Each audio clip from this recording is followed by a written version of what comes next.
Ertugrul کی وفات پر اس کا بڑا لڑکا عثمان اس کا جانشین ہوا۔ یہ دولت عثمانیہ کا بانی اور سلطنت عثمانیہ کا پہلا تاجدار ہے۔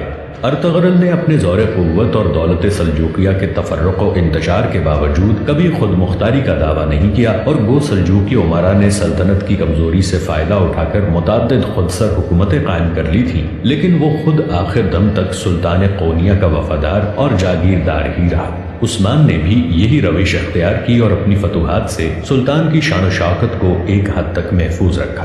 یہ وہ زمانہ تھا جب دولت سلجوقیہ دم توڑ رہی تھی اور ایشیائے کوچک میں طوائف الملوکی پھیلی ہوئی تھی۔ اس بنا پر اپنی فتوحات کا دائرہ وسیع کرنے کے لیے اس سے بہتر موقع عثمان کو نہیں مل سکتا تھا، لیکن اس نے اپنی توجہ زیادہ تر بازنطینی علاقوں کی طرف مبذول رکھی، جس کے مختلف اسباب تھے۔ پہلی وجہ تو یہ تھی کہ خود اس کی جاگیر بازنطینی سرحد سے متصل واقع تھی اور بازنطینی سلطنت کی کمزوری روز بروز نمایاں ہوتی جا رہی تھی۔ یہ اسی کمزوری اور شہنشاہ قسطنطنیہ کی ایک سیاسی غلطی کا نتیجہ تھا کہ کوہ اولمپس کے دروں کی حفاظت نہ ہو سکی اور ترک بتھینیا کے میدانوں میں داخل ہو گئے۔ شہنشاہ پلبلگس کے عہد تک ان دروں کی حفاظت اس علاقے کے ردیف یعنی ملیشیا کے سپرد تھی، اور وہ لوگ اس کی خدمت کے معاوضے میں ٹیکسوں سے بری تھے۔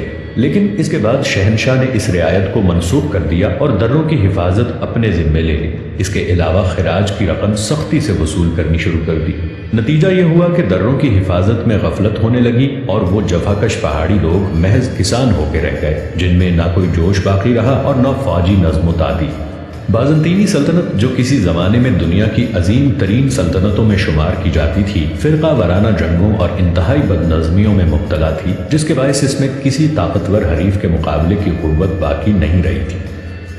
ایشیائے کوچک میں اس کے سابق مقبوضات میں سے صرف چند شہر مثلاً بروسا، نائسیا، نائکومیڈیا اور ان کے نواحی اضلاع باقی رہ گئے تھے۔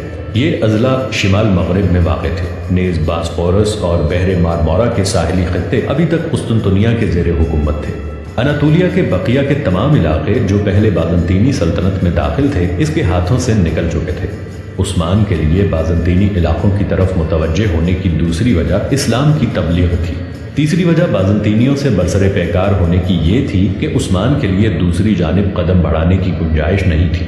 سلجوقی امراء جنہوں نے خود سر حکومتیں قائم کر لی تھیں، طاقت میں اس سے بڑے ہوئے تھے۔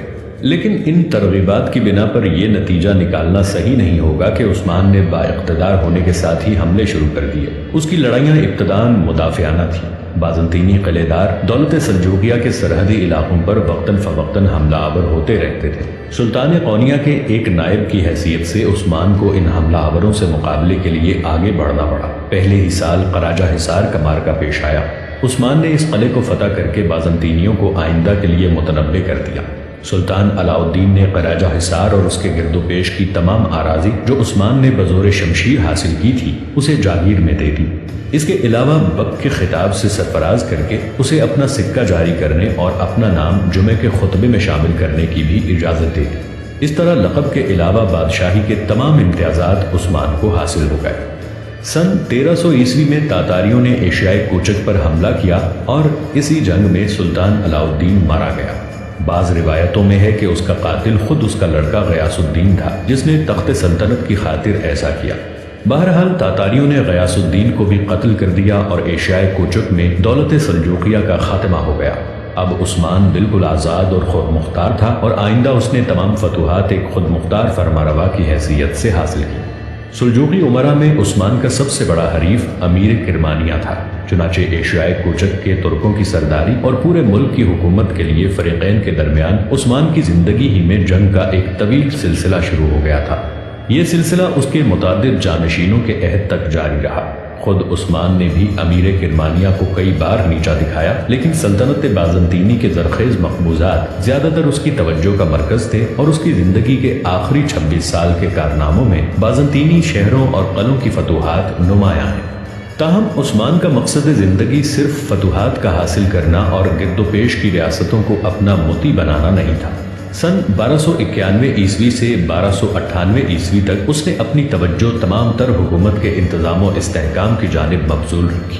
حکومت کے مختلف شعبے قائم کر کے حکام کا تقرر کیا اور رعایا کے فلاح و بہبود کے انتظامات میں مصروف رہا۔ لیکن دوسرے ترک سرداروں نے جو عثمان کی بڑھتی ہوئی قوت سے خائف تھے اس کی خاموشی کو ذوف پر محمول کیا اور بازنطینی قلعےداروں سے اتحاد کر کے اس کے مقبوضات پر حملہ آور۔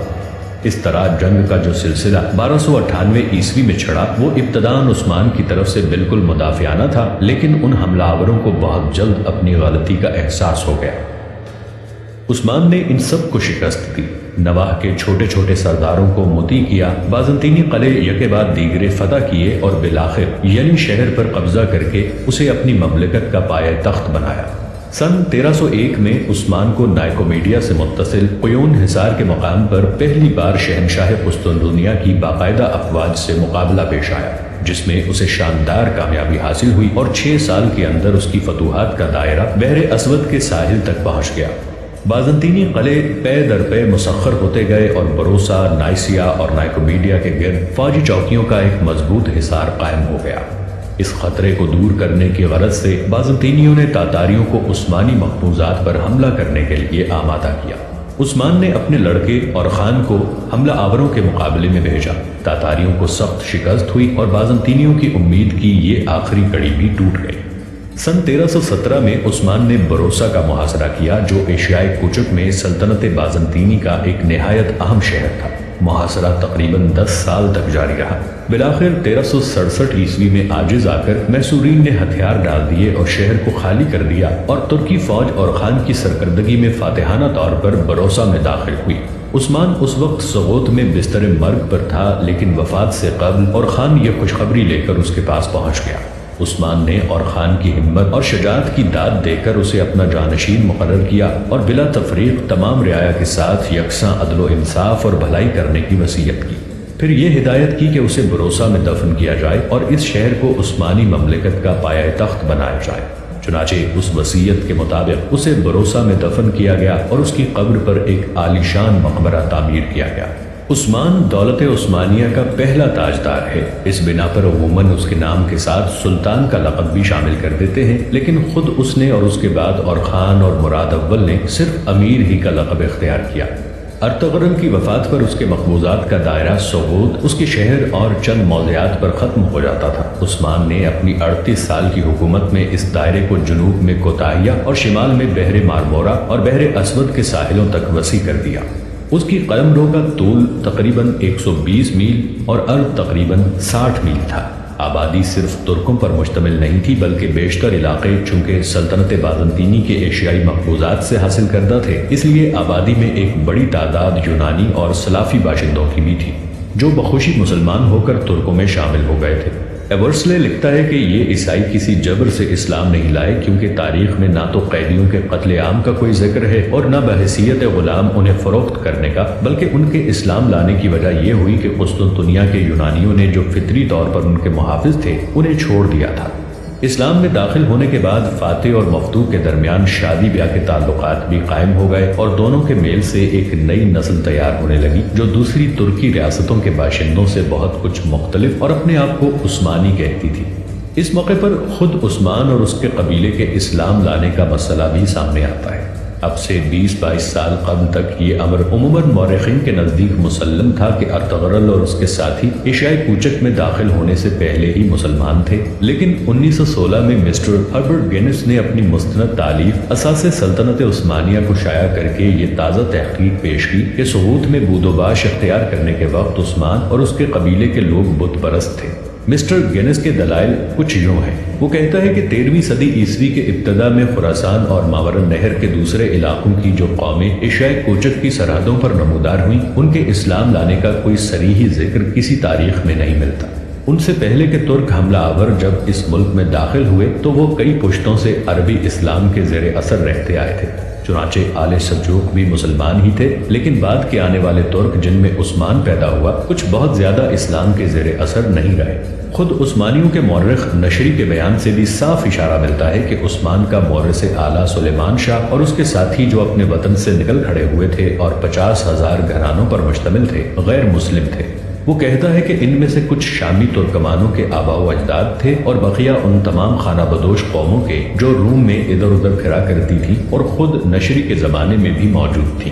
12ویں صدی عیسوی اور اس کے بعد کے سیاحوں کی بکثرت شہادتوں سے یہ بھی معلوم ہوتا ہے کہ یہ قومیں بت پرست تھیں۔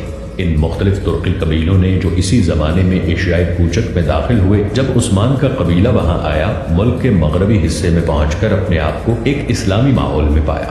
وہ تعداد میں تھوڑے تھے، ان کے لیے اس سے زیادہ قدرتی بات کوئی نہ تھی کہ اپنے سلجوقی اقربا کا مذہب اختیار کر لیں۔ یہ اتنی قدرتی بات تھی کہ اس کے ذکر کی کوئی ضرورت سمجھی ہی نہیں گئی۔ عثمان اور اس کے قبیلے کے اسلام لانے سے عثمانی قوم پیدا ہوئی، کیونکہ اسلام ہی نے ان مختلف قوموں کو جو ایشیائی کوچک کے شمالی مغربی گوشے میں آباد تھیں متحد کر کے ایک قوم بنا دیا۔ یہ سلاجقہ قونیہ کے خاتمے کا نہیں بلکہ اس تبدیلی مذہب ہی کا نتیجہ ہے کہ 1290 کے بعد عثمان کی فاتحانہ سرگرمیاں شروع ہو گئیں۔ حالانکہ اس سے سعود کی زندگی کے 50 سال ان سرگرمیوں سے خالی تھی۔ ارطغرل اور عثمان ایک دیہاتی سردار کی حیثیت سے سعود میں سیدھی سادی زندگی بسر کرتے تھے اور ان کے تمام حوصلے اپنے چھوٹے سے گاؤں تک ہی محدود تھے۔ ان کی اس زمانے کی کسی جنگ یا فتح کا ذکر تاریخ میں موجود نہیں۔ ارطغرل کے ساتھ 400 سپاہی تھے اور عثمان کے ہمراہ اس سے زیادہ سپاہیوں کے ہونے کی کوئی معقول وجہ نظر نہیں آتی۔ اس کے تعلقات اپنے پڑوسیوں کے ساتھ بالکل صلح دوستی کے تھے۔ نشری کا بیان ہے کہ اس ملک کے کافر و مسلم دونوں ارطغرل اور اس کے لڑکے کی عزت کرتے تھے۔ کافر و مسلم کا کوئی سوال ہی نہ تھا۔ پھر دفتن ہم عثمان کو اپنے پڑوسیوں پر حملہ آور ہوتے اور ان کے قلعوں کو فتح کرتے ہوئے دیکھتے ہیں۔ 1290 سے 1300 تک وہ اپنے مقبوضات کو وسیع کرتا جاتا ہے، یہاں تک کہ اس کی سرحد بازنطینی علاقوں سے مل جاتی ہے۔ اس کے سپاہیوں کی تعداد 400 سے بڑھ کر 4000 تک پہنچ جاتی ہے۔ ہم ایک قوم کا ذکر سننے لگتے ہیں جو ترک نہیں بلکہ اپنے سرداروں کے نام پر عثمانی کہلاتی ہے۔ اس سردار کا نام خود بھی اس کی قوم ہی کے نام کے ساتھ ظاہر ہوتا ہے۔ یہ لوگ یونانیوں یعنی بازنطینیوں اور تاتاریوں دونوں کے یکساں دشمن ہیں اور متعین طور پر اسلام سے وابستہ ہیں۔ ان میں ایک ایسا تبلیغی جوش ہے جو صرف انہی لوگوں میں پایا جاتا ہے جنہوں نے حال ہی میں مذہب تبدیل کیا ہو۔ ان کی باہمی وحدت اور ایشیائی کوچک کے دوسرے ترکوں سے ان کا قطعی طور سے مختلف ہونا 14ویں صدی کے ابتدائی 60 سالوں میں اس قدر نمایاں ہو جاتا ہے کہ یورپ انہیں بحیثیت ایک قوم کے تسلیم کرنے پر مجبور ہو جاتا ہے۔ ایشیائی کوچک کی دوسری جماعتوں کی بنسبت چونکہ یہی لوگ یورپ کے سامنے زیادہ آئے، اس لیے اہل یورپ نے انہیں محض ترک کہنا شروع کیا اور ان کو اناطولیہ کے تمام ترکوں کا نمائندہ سمجھنے لگے۔ پروفیسر گرمانس نے بھی یہی خیال ظاہر کیا ہے۔ لکھتے ہیں کہ اپنے پیشروؤں کی طرح جنہوں نے ایشیائی کوچک میں بود و باش اختیار کر لی تھی، کے خان لی بھی ترک ہی تھے، البتہ ان کی بولی ذرا ان سے مختلف تھی۔ ایک اور فرق یہ تھا کہ سلاجقہ تو صدیوں سے اسلام لا چکے تھے، لیکن یہ نوبارد ہنود اپنے قدیم خانہ بدوشی کے مسلک پر قائم تھے۔ ان کے سردار ارطغرل کے بیٹے عثمان کی شادی کے متعلق جو روایت مشہور ہے، اس سے ہمارا یہ قیاس حق بجانب ہے کہ انہوں نے ایشیائی کوچک کی اسلامی فضا میں داخل ہونے کے بعد اسلام قبول کیا۔ ایک روایت یہ ہے کہ ابتردنی نام کے ایک چھوٹے سے گاؤں میں ایک خدا رسیدہ عالم اوہبالی رہا کرتے تھے۔ عثمان اپنی نوعمری کے زمانے میں ان کی خدمت میں اکثر حاضر ہوتا رہتا تھا۔ ان کی ایک نہایت حسین لڑکی تھی جس کا نام مال خاتون تھا۔ ایک روز اتفاق سے عثمان کی نظریں اس دوشیزہ پر پڑ گئیں اور وہ دیکھتے ہی اس پر فریفتہ ہو گیا۔ اس نے نکاح کا پیغام دیا، لیکن اوہبالی چونکہ درویشانہ زندگی بسر کرتے تھے، اس لیے فرق مراتب کا لحاظ کر کے انہوں نے اس پیغام کو قبول نہیں کیا۔ 2 سال تک عشق و محبت کا یہ سلسلہ برابر قائم رہا اور عثمان نے اوہبالی کے گھر کی آمد و رفت جاری رکھی۔ اس درمیان میں چند اور ترک سرداروں نے بھی جو طاقت اور وجاہت میں عثمان سے بڑے ہوئے تھے، مال خاتون سے شادی کی خواہش کی، لیکن اوہبالی نے ان کو بھی صاف جواب دے دیا۔ بالآخر ایک رات جب عثمان اوہبالی کے یہاں مقیم تھا، اس نے یہ عجیب و غریب خواب دیکھا کہ ایک چاند ہلال بن کر اوہبالی کے سینے سے نکلا اور رفتہ رفتہ بدر کامل بن کر اس کے سینے میں اتر آیا۔ پھر اس کے پہلو سے ایک زبردست درخت نمودار ہوا جو بڑھتا ہی چلا گیا، یہاں تک کہ اس کی شاخیں بحر و بر پر چھا گئی۔ درخت کی جڑ سے نکل کر دنیا کے 4 بڑے دریا دجلہ، فرات، نیل اور ڈینوب بہہ رہے تھے، اور 4 بڑے بڑے پہاڑ کوخاف، کوہ بلقان، کوہ طور اور کوہ اٹلس اس کی شاخوں کو سنبھالے ہوئے تھے۔ دفتن ایک نہایت تیز ہوا چلی اور اس کے درخت کی پتیوں کا رخ جو شکل میں تلوار سے مشابہ تھا، ایک عظیم الشان شہر کی طرف ہو گیا۔ یہ شہر جو 2 سمندروں اور 2 بر اعظموں کے اتصال پر واقع تھا، مثل ایک انگوٹھی کے دکھائی دیتا تھا جس میں 2 نیلم اور 2 زمرد جڑے ہوئے تھے۔ عثمان اس انگوٹھی کو پہننا ہی چاہتا تھا کہ اس کی آنکھ کھل گئی۔ بیدار ہونے کے بعد اس نے یہ خواب اوبالی سے بیان کیا۔ اوبالی نے اس میں عثمان کے شاندار مستقبل کی تعبیر دیکھ کر نیز اسے ایک اشارہ غیبی سمجھ کر مال خاتون کو اس کے نکاح میں دے دیا۔ اوبالی ہی کی تلقین سے عثمان اور اس کے قبیلے کے لوگ اسلام میں داخل ہوئے۔ عثمان میں وہ تمام اوصاف پائے جاتے تھے جو ایک بانی سلطنت کے لیے ضروری ہے۔ اس کی ہمت اور شجاعت غیر معمولی تھی۔ اسے قیادت کا ملکہ خداداد حاصل تھا۔ میدان جنگ میں اس کی بہادری سپاہیوں میں دلیری کی روح پھونک دیتی اور انتظام حکومت میں اس کی دانشمندی رعایا کے دلوں کو اپنا گرویدہ بنا لیتی تھی۔ اس کے عدل و انصاف کی شہرت تمام ملک میں پھیلی ہوئی تھی۔ اس کی عدالت میں ترک و تاتار، مسلم و عیسائی سب برابر تھے۔ رعایا کی بہبودی اس کا نصب العین اور ملک کی خوشحالی اس کا مطمع نظر تھا۔ قرون اولیٰ کے مجاہدوں کی طرح اس کا طرز زندگی نہایت سادہ اور نمائش سے یکسر پاک تھا۔ دولت اس نے کبھی جمع نہیں کی۔ تمام مال غنیمت غریبوں اور یتیموں کا حصہ نکالنے کے بعد سپاہیوں میں تقسیم کر دیتا تھا۔ یعنی شہر میں اس کے رہنے کا جو مکان تھا اس میں سونے، چاندی یا جواہرات کی قسم کے کوئی ایک بھی چیز اس کے مرنے کے بعد حاصل نہیں ہوئی۔ صرف ایک کفتان، ایک سوتی امامہ، لکڑی کا ایک چمچہ، ایک نمکدان، چند خالص عربی گھوڑے، زراعت کے لیے چند جوڑ بیل اور بھیڑوں کے کچھ گلے۔ علم اور اسلحے کے علاوہ بس یہی اس کی ساری کائنات تھی۔ وہ نہایت فیاض، نہایت رحم دل اور نہایت مہمان نواز تھا۔ ان خصوصیات کی وجہ سے اس کی ہر دل عزیزی عام تھی۔ چنانچہ تخت نشینی کے موقع پر جب اس کی تلوار جو ابھی تک محفوظ ہے اس کے جانشینوں کی کمر سے باندھی جاتی تھی تو ساتھ ساتھ یہ بھی دعا کی جاتی تھی کہ خدا اس میں بھی عثمان ہی کی جیسی خوبیاں پیدا کر دے۔ لیکن ان خوبیوں کے ساتھ عثمان کے دامن پر ایک بے گناہ کے خون کے چھینٹے بھی نظر آتے۔ 1299 میں جب اس نے یونانیوں کے قلعے کوہ پری حصار پر حملے کا عزم کیا تو پہلے اپنے فوجی سرداروں کو بلا کر مشورہ طلب کیا۔ اس مجلس میں اس کا بوڑھا چچا دوندار بھی تھا۔ اس نے یونانیوں کی قوت کا اندازہ کر کے حملہ کرنے کے خلاف رائے دی۔ عثمان نے اس خوف سے کہ مبادا دوندار کے مشورے سے دوسرے سرداروں کی ہمتیں بھی پست نہ ہو جائیں، فوراً ایک تیر مار کر اسے ہلاک کر دیا۔ بوڑھے چچا کا یہ قتل آج خواہ کتنا ہی معیوب نظر آئے لیکن اس زمانے کے لحاظ سے یہ ایک بالکل معمولی واقعہ تھا، اور اگر نتیجے کے اعتبار سے دیکھا جائے تو اس کی اہمیت اور بھی کم ہو جاتی ہے۔ عثمان نے اپنے ابتدائی عہد حکومت میں ایک مسجد اس شہر میں تعمیر کرائی جو سلطنت عثمانیہ کی پہلی مسجد ہے۔